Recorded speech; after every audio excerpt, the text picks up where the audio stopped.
ஐயா இருப்பா, நானே வர்றேன்.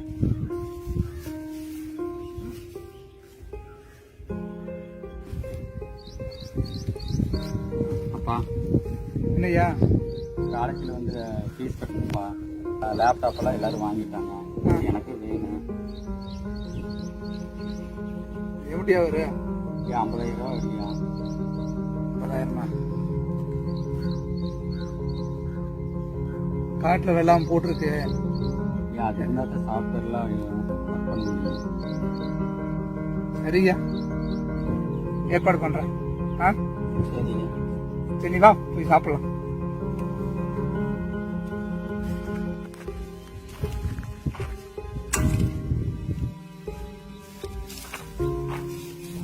உட்காருப்பா.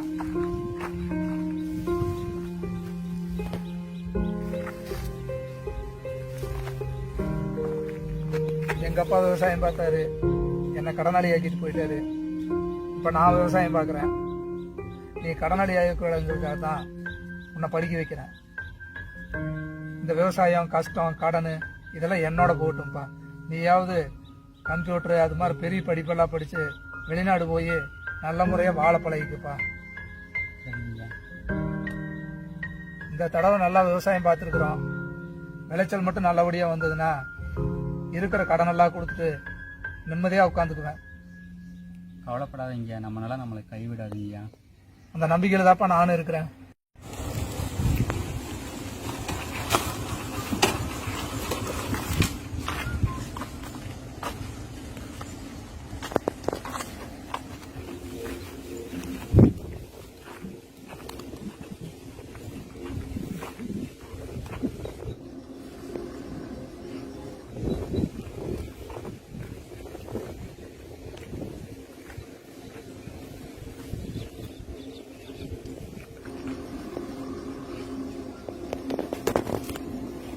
யாருங்க?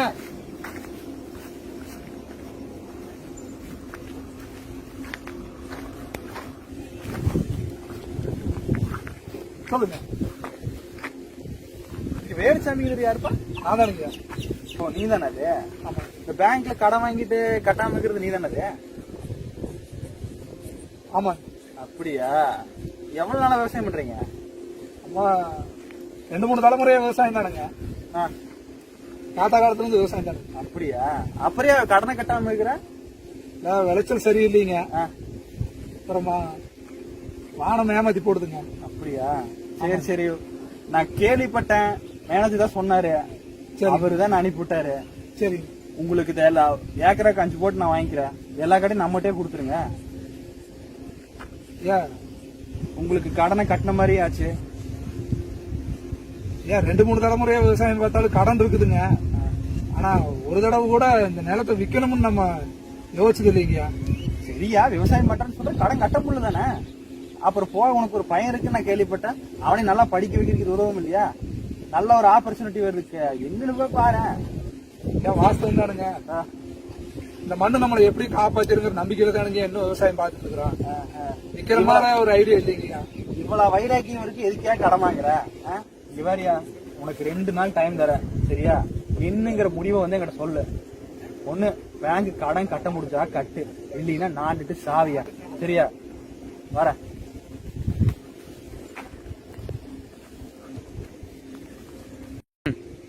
என்னன்னா புரோக்கர் வந்துட்டு போறாரு? எல்லாம் கடன் விஷயமா தாப்பா. என்னாச்சு? அது இந்த தடவை கடனை கட்ட முடியல, அதுக்கு நம்ம நிலத்தை விலைக்கு கேட்க வந்திருக்காரு. நம்ம தரதில்லைன்னு சொல்லிட்டோம்ப்பா. இந்தியாவில் மட்டும்தானே விவசாயி கடனாளியாவே வாழ்றான், கடனாளியாவே சாகுறானா? இந்த நிலைமை என்னைக்கு மாறப்போகுதுன்னு நம்மளுக்கு தெரியாது. ஆனா கண்டிப்பா ஒரு நாள் மாறுனா. அந்த நம்பிக்கையில தான்ப்பா நம்மளும் விவசாயம் பார்த்துட்டு இருக்கிறோம். தாய் மாதிரி இருக்கிற இந்த மண்ணை எப்படிப்பா விலைக்கு கொடுக்கறது? மனசு இல்ல, அதான் முடியாதுன்னு சொல்லிட்டேன். இந்த விளையாட்டுக்கும் சினிமாக்கும் கொடுக்கற முக்கியத்துவத்தை நம்ம விவசாயிகளுக்கு கொடுத்தா நம்ம இந்நேரம் எங்கேயோ போயிருப்பேன். கண்டிப்பாப்பா, அது என்னமோ உண்மைதான். நகரத்துல இருக்கிறவனை கேட்டேன்னா அரிசி எப்படி விளையுதுன்னா சூப்பர் மார்க்கெட்ல வருதுன்னு சொல்லுவான். அது என்னமோ கரெக்ட் தானே. அரிசி வந்து ஒரு விவசாயி கஷ்டப்பட்டு தான் விவசாயம் பார்த்து விளைவிக்கிறாங்கிறத அந்த மாதிரி நகரத்தில் இருக்கிறவங்களும் என்னைக்கு புரிஞ்சுக்கிறாங்களோ அப்பதான் நம்ம பாடு விடியும்பா. அது வரைக்கும் இந்த மண்ணு என்னைக்காவது ஒரு நாள் நம்மளை காப்பாத்துங்கிற நம்பிக்கையில விவசாயம் பார்த்துட்டே இருக்க வேண்டியதுதான். நீங்க நம்பிக்கையோட இருங்க, கண்டிப்பா அந்த நிலைமை ஒரு நாளைக்கு மாறும். நிலமகளே எங்கள் குலமகளே, அள்ளி கொடுக்கும் அன்பு தாயே. நிலமகளே எங்கள் குலமகளே, அள்ளி கொடுக்கும் அன்பு தாயே.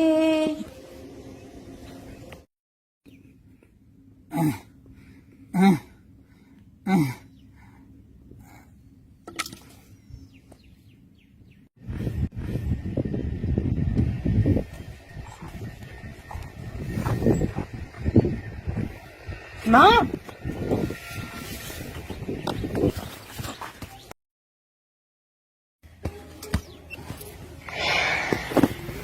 ஐயா ஐயா ஐயா,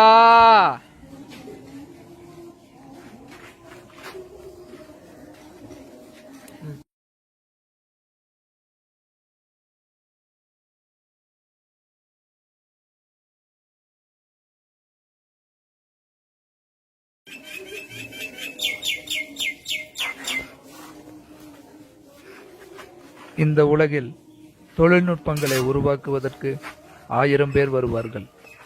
ஆனால் நாம் உண்ணும் உணவை உருவாக்குவதற்கு உழவன் மட்டுமே. உழவை காப்பாற்றுவோம், உழவனை போற்றுவோம்.